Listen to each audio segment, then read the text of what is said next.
I will forever be grateful that I got to see you again. And when the flames deliver this letter to you, I hope you know how much I miss you. I actually got the chance to finish this painting. And not a moment too soon. It's time to bid farewell to all the fallen.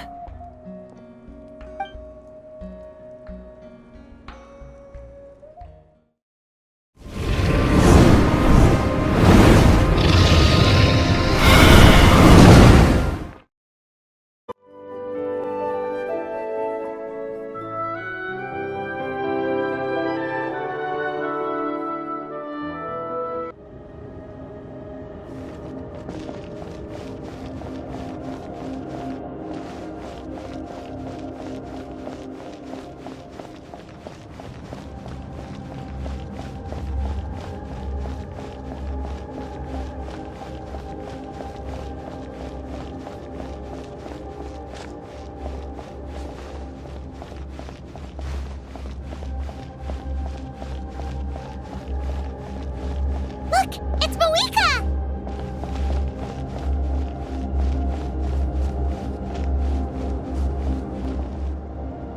I have grown weary of the endless wait. The fate of this land is of no interest to me anymore. However, you humans managed to meet the expectations of the heavenly principles. For that result, you deserve praise. Mavuika, as the price for using my power, I shall now bear witness to your death. And with you, the war that your nation has waged for more than 1,000 years shall meet its end. Mavuika! You got here sooner than I expected. What are you doing? Closing the final chapter on the plan that has consumed Natlan for 500... No. For the entirety of our history. We've eradicated the Abyss from Natlan, but its power remains in worlds beyond Tevat. Tremendous and unyielding. Only by completely restoring the Night Kingdom can we defend against its corrosion in the long run. But the architect of the Night Kingdom is near her end. She lacks the power for such a task. And worse still, if her life force is depleted, the rules of Natlan disappear along with her. We have no need for the Ode of Resurrection right now, but it remains Natlan's strongest defense should the Abyss return one day. So, you're planning to... Yes. My plan is to once again place my life within the sacred flame. 500 years ago, I gave my life for the chance to be reborn in this era. A chance to see all my plans to completion. And now, to sustain the Lord of the Night, I will give my life once more. I respect your decision, Mavuika, but this method requires an immense sacrifice. The flames of your life force are exceedingly strong, but a life sustained by fire is one destined to die out one day. What will you do then? I've thought about that. With the Abyss out of the picture for now, the Sacred Flame's power will be consumed at a much slower rate. My life force should be able to sustain it for another 200 or 300 years. Future Pyro-Archons will continue to seek new sources of fire. As long as Natlan's legacy endures, the Night Kingdom will survive, impervious to the Abyss. Once again, you place hope in the hands of the future. But the pilgrimage can replenish the power of the sacred flame. We can give it that meaning. Why shoulder this burden by yourself? Because I want the pilgrimage to change. The pilgrimage was an essential part of our struggle against the Abyss. A grand competition full of promise and glory. But it also chained our people to an inescapable destiny. Fear and anxiety have been our constant companions. We knew what the consequences would be if we laid down our arms. Morality left us with no other choice. And so, Natlan became the nation of war. This is where Xbalanque defeated the dragons and granted our people the liberation of their flesh. And now, in the same place, I have the chance to grant them the liberation of their spirit. There will be no war, only competition, one fueled by our dreams for the future rather than a desperate struggle for survival. A new future deserves a new meaning, a chance to take a definitive step forward. Very noble indeed. But what does any of this have to do with you? You speak of duty, but not yourself. In my eyes, Mavuika, you are not inherently special. A child of Natlan among countless others. Yes, the situation is urgent, and the ley lines must be restored right away. But it is too heavy a burden for you to shoulder alone. That is where we differ, Lord of the Night. You see all humans as the same, but I understand what it means to be a leader. A leader is swift and decisive in the face of reality, someone capable of making the right choice even when there are no good options on the table. Sacrificing the remainder of my life to help Natlan overcome this crisis. That is the right choice. After all, leadership is built on the trust of ordinary people. Without them, there is no Archon. The people look to their leader to make the world a better place and stand up for them when it counts. For that reason, I must see my duty through to the very end. But what about you, Mavuika? You still haven't talked about what you want. Is it that unimportant to you? It's not important, Citlali. There is nothing more important than protecting the future we built together.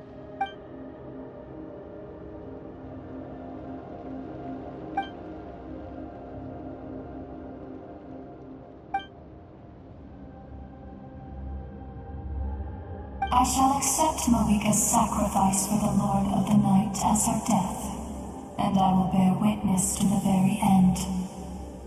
Thus concludes the deal I made with Xbalanque several thousand years ago.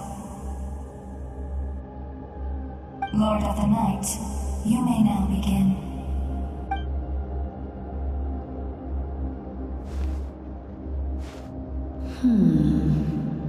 What are you waiting for? There is another who wishes to take part in the ceremony. And I cannot disregard their intentions. I must wait for them to arrive. Another? I was to bear witness to a death, and now the situation is increasingly tenuous. If the life of this second individual fails to meet my requirements, I fear I may lose my patience. Rest assured, his life will hold equal value. I am the helper of humanity, and I must always place their demands first, no matter who the human may be. Cumbersome. But there is nothing to be done. Such is the duty of an angel. Wait, this feeling. We made it.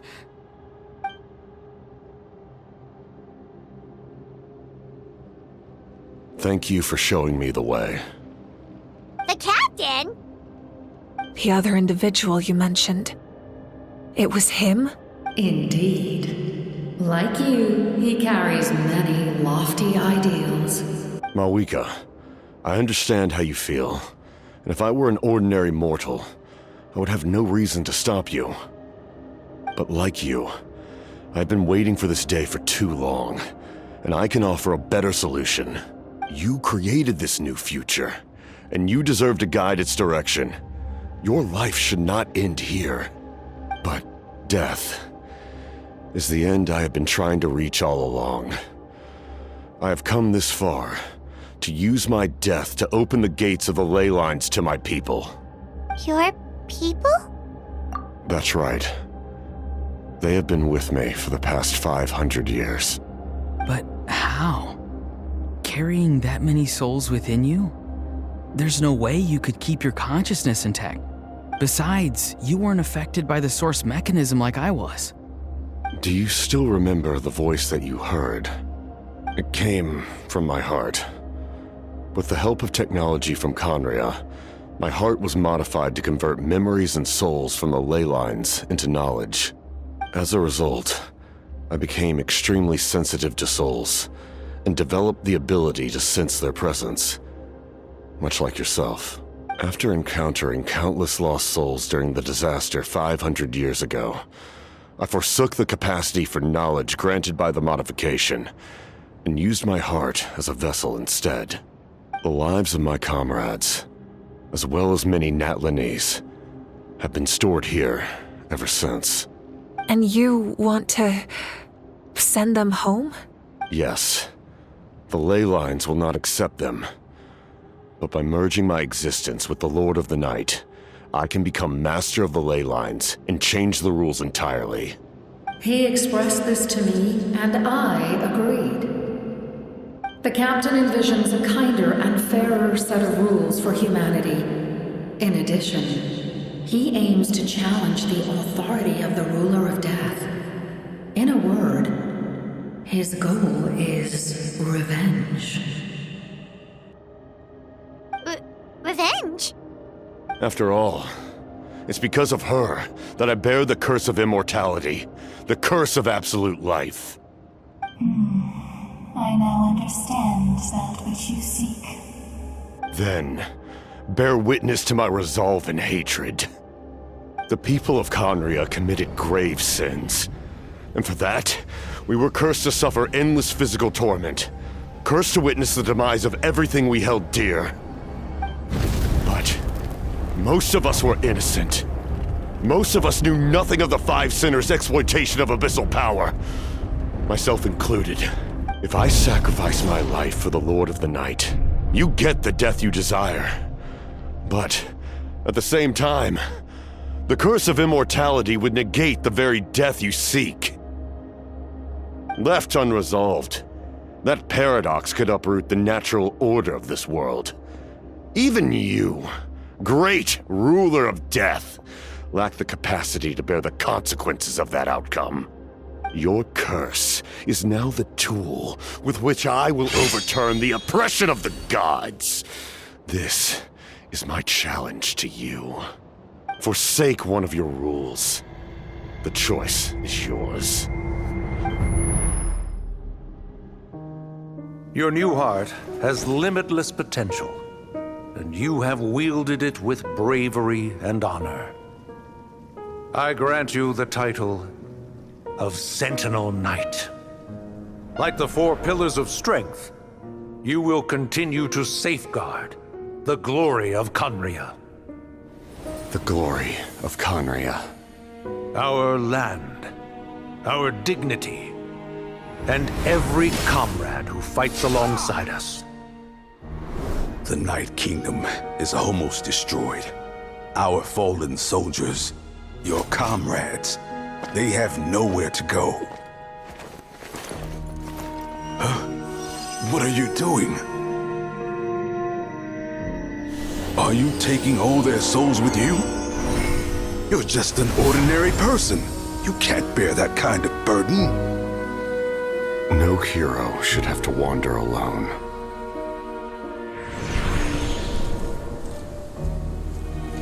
The curse of immortality.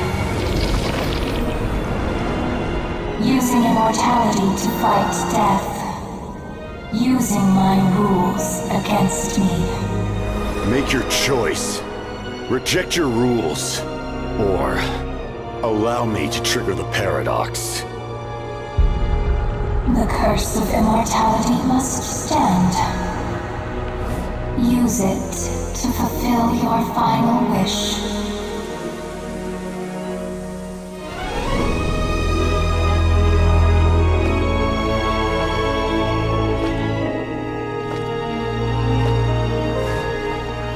Well fought, my lord. Thank you for everything.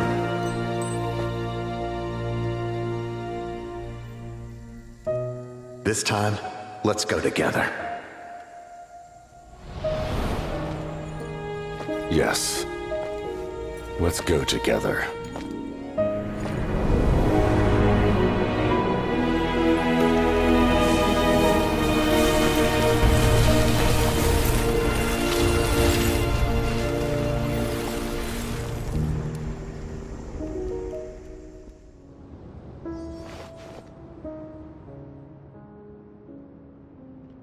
The curse of immortality still exists.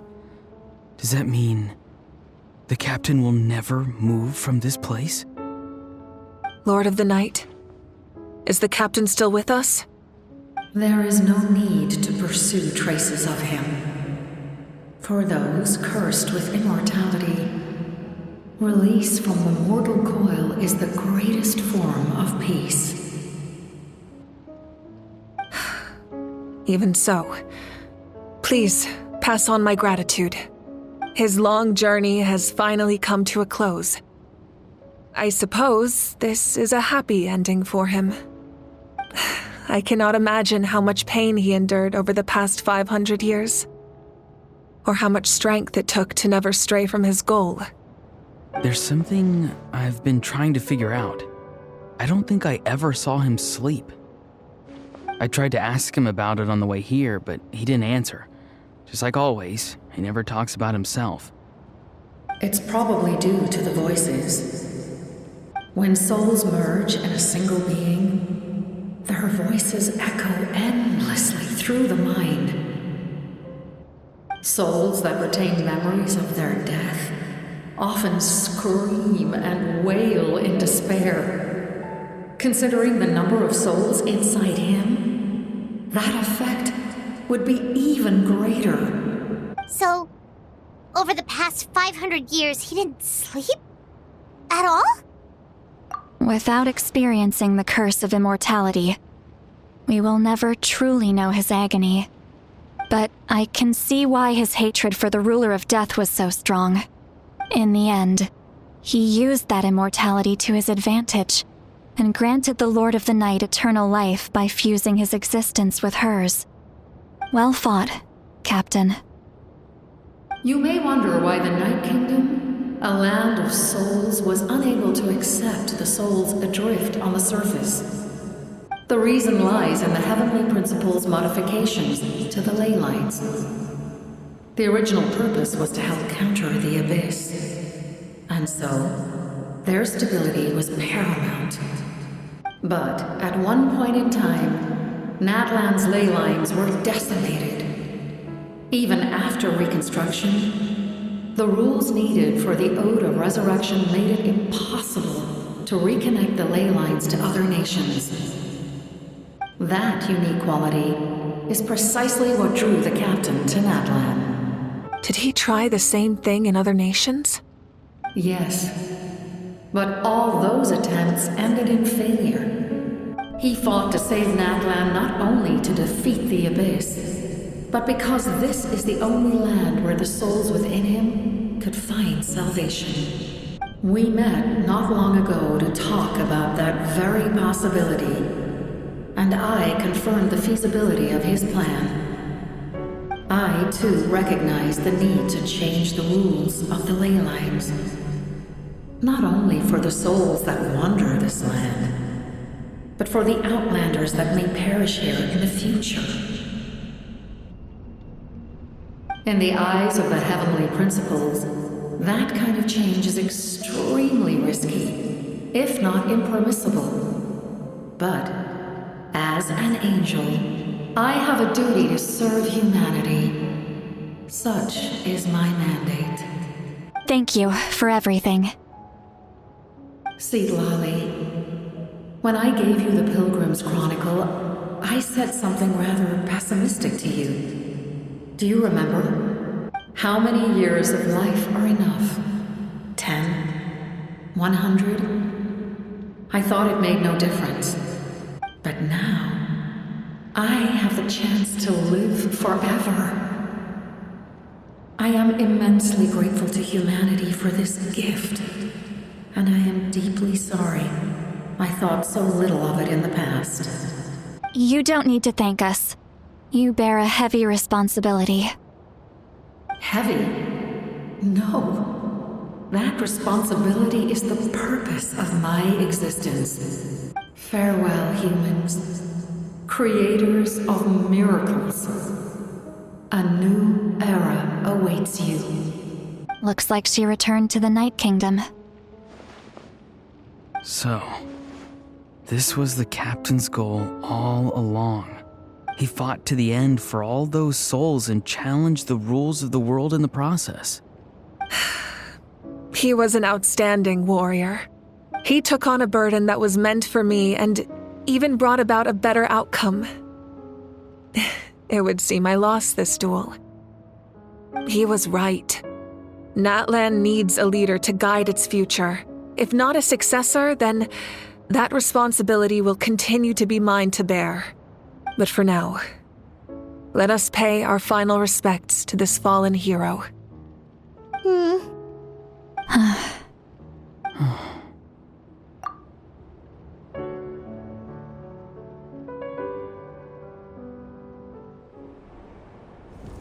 To my sister Hine. I know all that remains in the Night Kingdom is your memory, but I still wanted to write a short letter to tell you about the situation after the war, after countless partings and farewells. Natlan has finally entered an era of peace.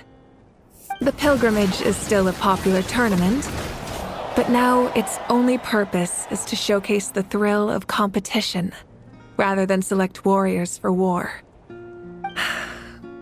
Our cultural legacy is not rooted in our suffering.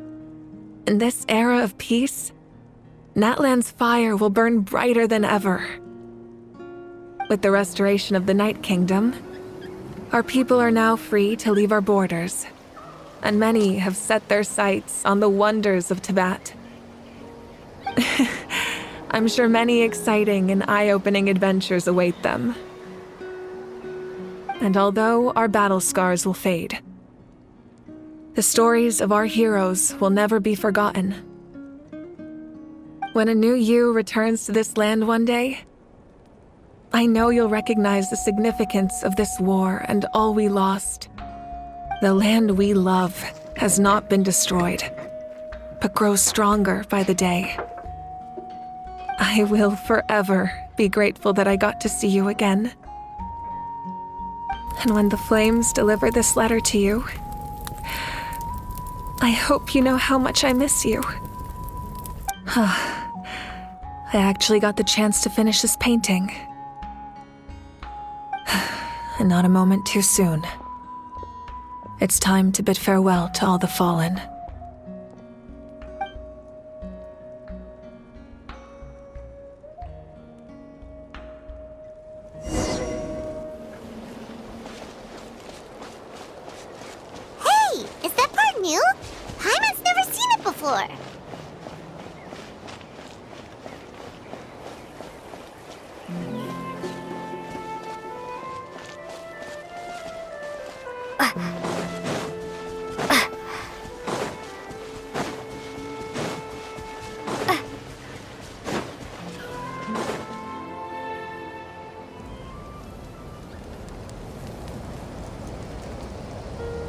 We are gathered here today to bid farewell to all who lost their lives in this war.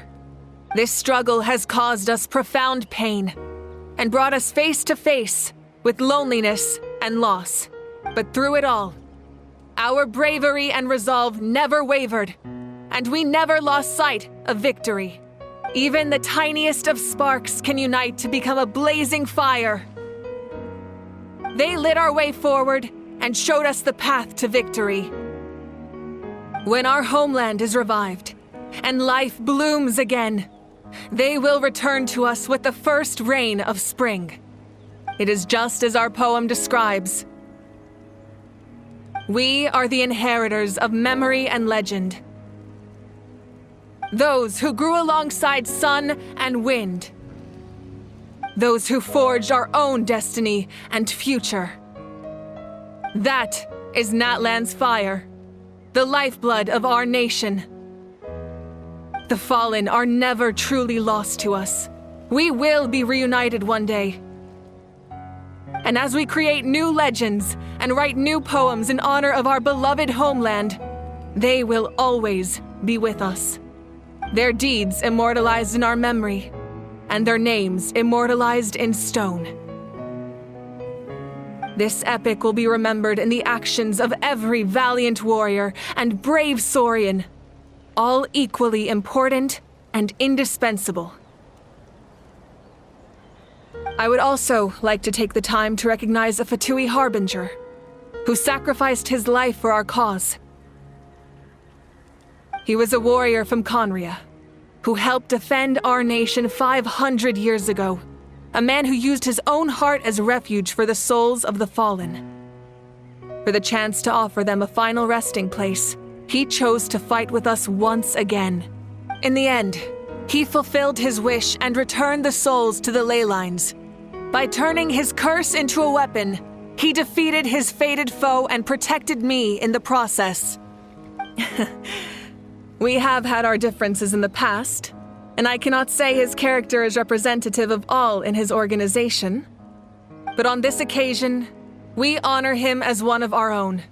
In Natlan, all heroes are worthy of celebration.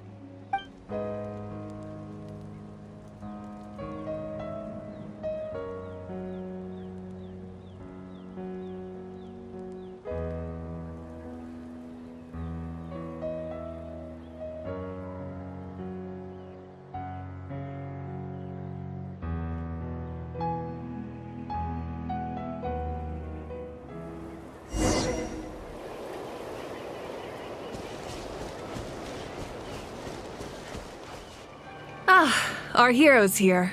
Is there something you want to discuss? The forces of the Abyss have always sought to corrode Teyvat. The ley lines were created by the Heavenly Principles, and it's only with their protection that Teyvat is able to nurture all forms of life. If the Abyss had free reign, this world would become a living hell. We saw that for ourselves. Any attempt by humanity to harness the power of the Abyss is met with swift punishment. The Heavenly Principles and the Shades show no mercy in that regard. That unyielding approach is also the source of great sorrow and hatred. The situation goes beyond a simple discussion of right versus wrong. Perhaps the truth will reveal itself during your future adventures. Oh, isn't it obvious? The Ode of Resurrection didn't take effect at all. Your own strength is what allowed you to keep fighting, as well as the moral support from everyone in Natlan. Still, moral support is also an important, if underappreciated, effect of the Ode of Resurrection. The captain's subordinates sent us a letter he left behind. After our duel at the stadium, he asked the Tsaritsa to remove him from the responsibility of obtaining the Gnosis, and his request was granted. The captain respected the outcome of that match and refused to violate his principles. But since this is the final Gnosis, I doubt that Tsaritsa will let the situation stand. Perhaps a replacement Harbinger will be sent here soon. I'll make sure to be prepared.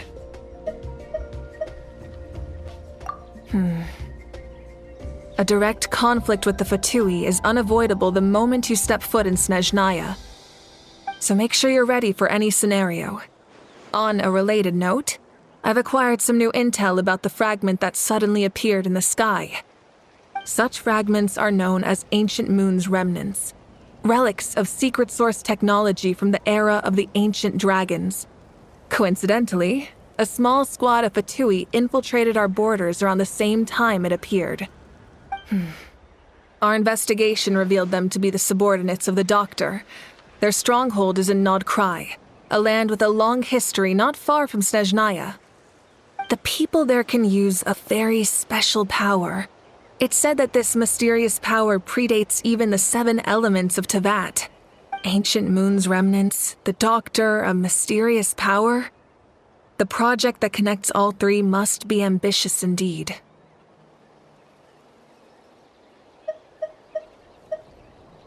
Huh? Tribe? Oh, you're thinking along the lines of how the names of the 6 heroes were inherited. In truth, apart from a few ancient names associated with a certain tribal culture or tradition, most ancient names can be inherited by anyone. Your name likely falls under that category. The Wyatt will select someone who shares your character and name them as your successor. Of course, that won't happen for a very long time.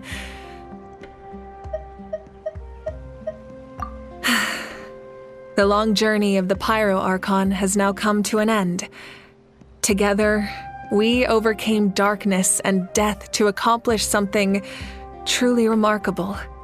As we celebrate your glory, allow me to thank you once again. This time, just as Mavuika. Thank you for the respect, understanding, and support every step of the way.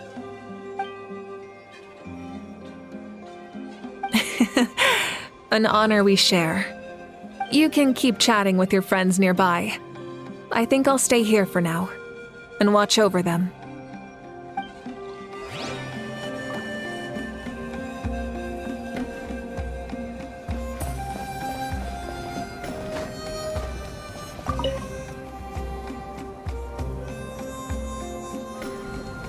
What are you thinking about, Traveler? Oh, the battle, right? Even though we won in the end, it cost a lot to get to this point, huh?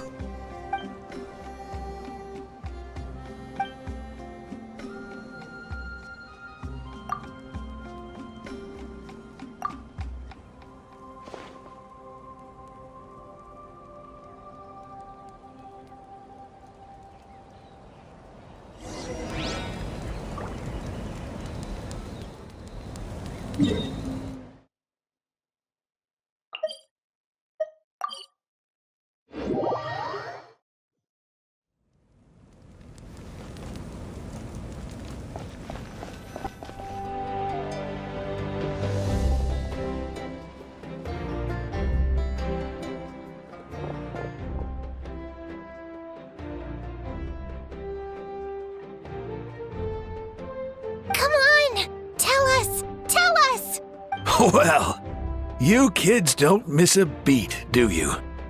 All right, you can be the first audience for this new tale. Let me know what you think. Now, where to begin? Want to stop and listen to the story? Sounds pretty fun. This is a story of the great heroes of our time. There are 3 great heroes at the center of this tale. The first is an outlander known as the Traveler. A warrior of great strength, completely immune to the power of the Abyss. More importantly, the Traveler is kind and brave. Someone who treasures those around her. You could call her a natural-born hero. Yeah, she's super strong! Tell us more! Hey, just let him finish the story!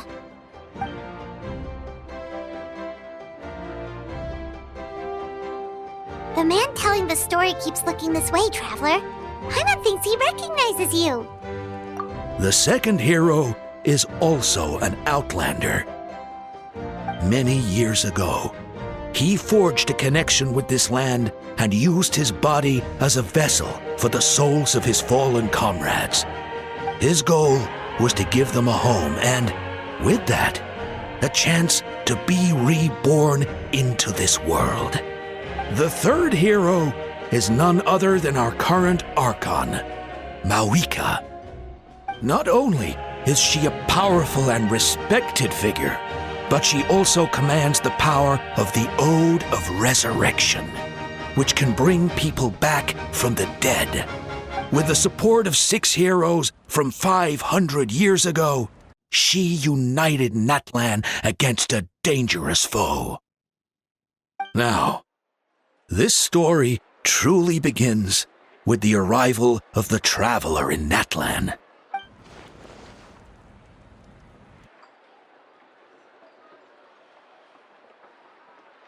Under her guidance, Kachina performed exceptionally well in the pilgrimage and earned her chance at the Night Warden Wars.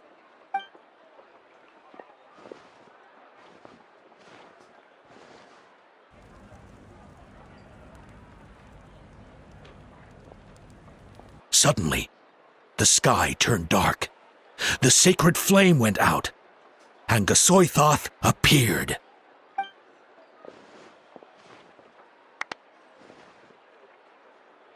Everyone gathered at the stadium and sang the Ode of Resurrection together to send their support to the furthest corner of the Night Kingdom. Hermione became known by all, and everyone began reciting the words that defined its message. In the beginning, there was darkness, until someone set themselves aflame. Only then did the universe know light. Anyway, the dust has now settled, and Natlan has entered a new era of peace. The Traveler fought for life. The Captain fought for death. And our Archon, Mavuika, created a bridge between them. Wow! Is there more? Please don't let that be the end! Sounds like you like this one. Tell you what, give me some time and I'll write it all out in even greater detail. I loved it! This is the best story ever! Yeah, and Hermione is the coolest ancient name. I get to be Hermione today, okay, guys? Hey, it's supposed to be my turn! No, it's my turn! No, it's my turn! I get to be Hermione today! So, no one wants to be the Pyro Archon anymore? Sounds fun! What do you say, Traveler? Wanna let Paimon be Hermione for the day? Alrighty then! Let's go, Paimon! A new adventure awaits!